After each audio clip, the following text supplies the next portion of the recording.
Guys, welcome back to my YouTube channel. What's poppin', was good? This is my third or fourth story time. Either way, it's another story time.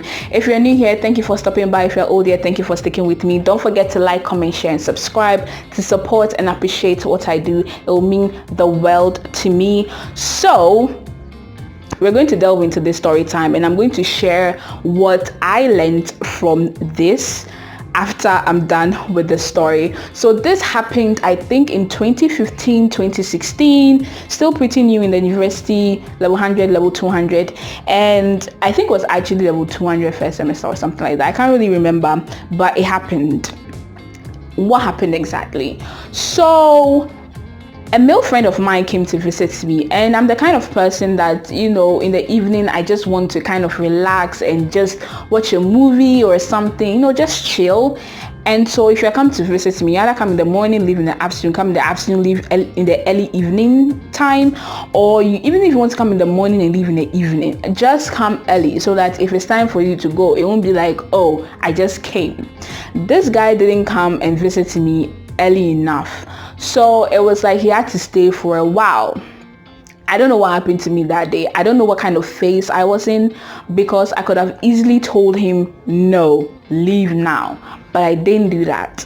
So he was there, we were talking, chatting, all of that, and around I think with Pent, I was at Addis Ababa, all girls block basically, and you know, because of that, they are kind of strict with the curfew.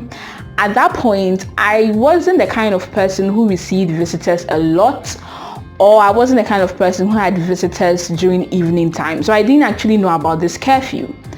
And apparently, I think the curfew is like 9 p.m. or 10 p.m. I can't even remember, guys. And this guy came and he was just there. I think also because I've actually seen guys in the block after the 9 and 10. So I didn't think that there was actually a curfew. So it was past 9, it was past 10. I'm not exactly sure the times. That's why I'm mentioning both. It was past those times.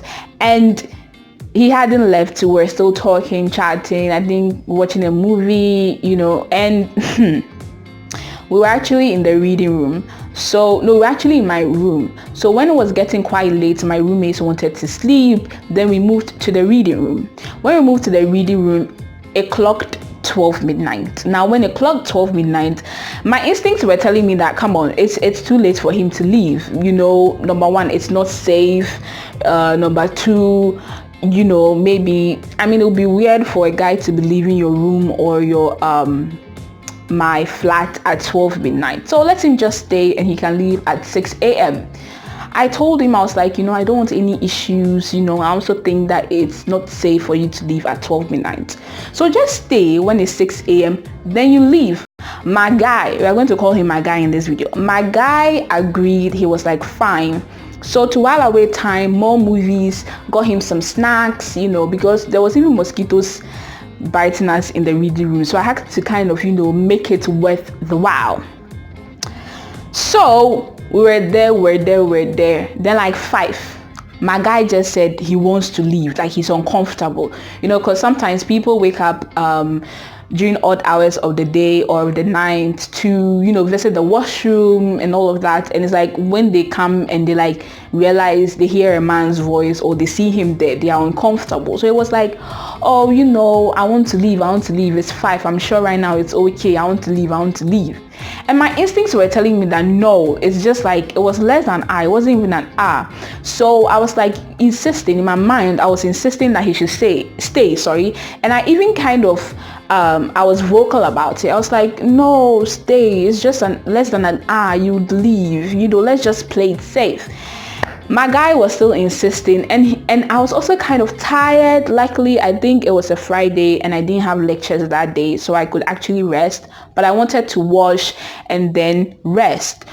And if you don't wash early, the drying line is going to be full. So that was also something I had to take into consideration.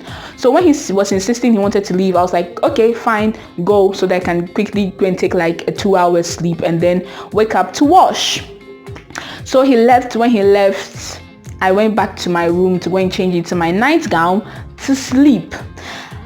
I don't even see it was 5 minutes, and I heard a knock on the door, and I was wondering, I was like, who is this at this time of the night? But I had a roommate who sometimes has her church members coming to wake her up for morning prayers, or things like that. So I thought it was that, or maybe he had forgotten something.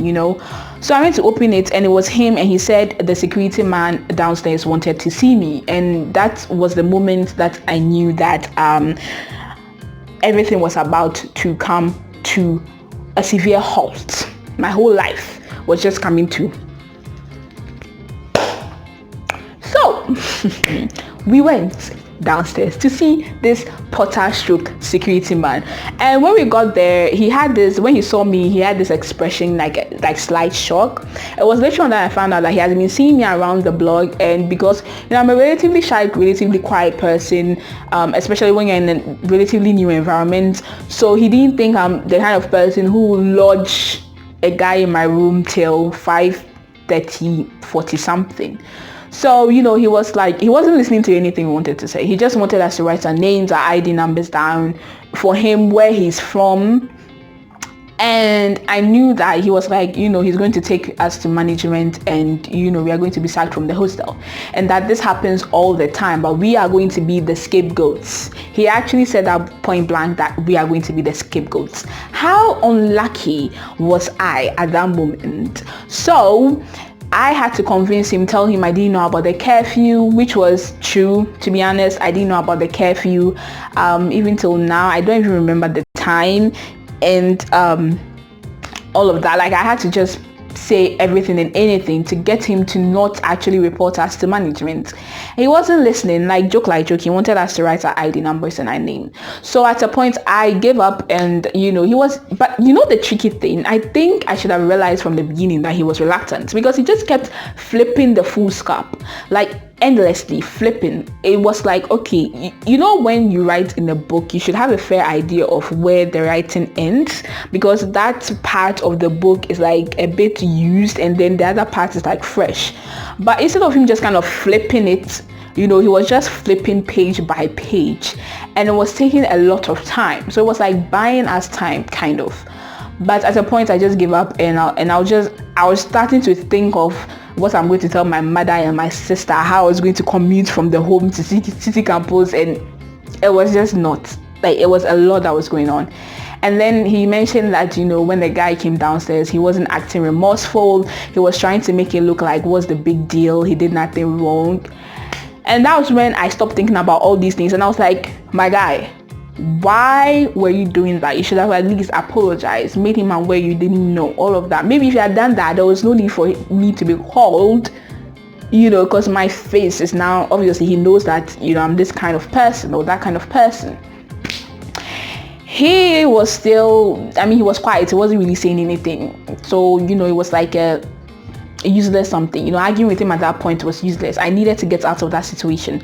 So after a few, one or two exchange of words, and not exchange of words like arguing, but trying to explain to him that it won't happen again and everything, he finally said fine. And he said it's solely because he knows me to be quite reserved, and he knows I'm not capable of doing something like this, like breaking such a rule. So that was the basis on which he actually made us go. So I asked him if the gate was open, because it wasn't yet 6, it was like 5 or so minutes to 6, and he was like, yeah, the gate is open, which is like the small gate that brings you to Pens. If you know Pens or you've been to University of Ghana, you know what I'm talking about. So I just told the guy to go. Like, I just wanted him to leave, I didn't want to even see him, or like, because if he had just waited till 6, it would have been like he actually just came in and he's leaving, not like he's been there all through the night. So I just made him go. I was like, the gate is open, you should just go. And after he left, now the man had to come and advise me, oh, be careful, don't do this, don't do that. And the guy became my friend even till now. He's still my friend. So yeah, that was actually something really crazy that happened. And if it wasn't for the fact that I had created this reputation in his mind of being someone who is so careful and respectful and all those things, I'm sure he'd have definitely taken us to management, and like, that would have been bad. Anyway, so that's what happened. What have I learned from this story? I would say we should have, control over our lives. Like, we shouldn't let people just, if your instinct is telling you something, especially if it's telling you about a bad thing that can happen, then most of the times you should just listen. I mean, what's the worst that could happen? The thing will happen, and that's it.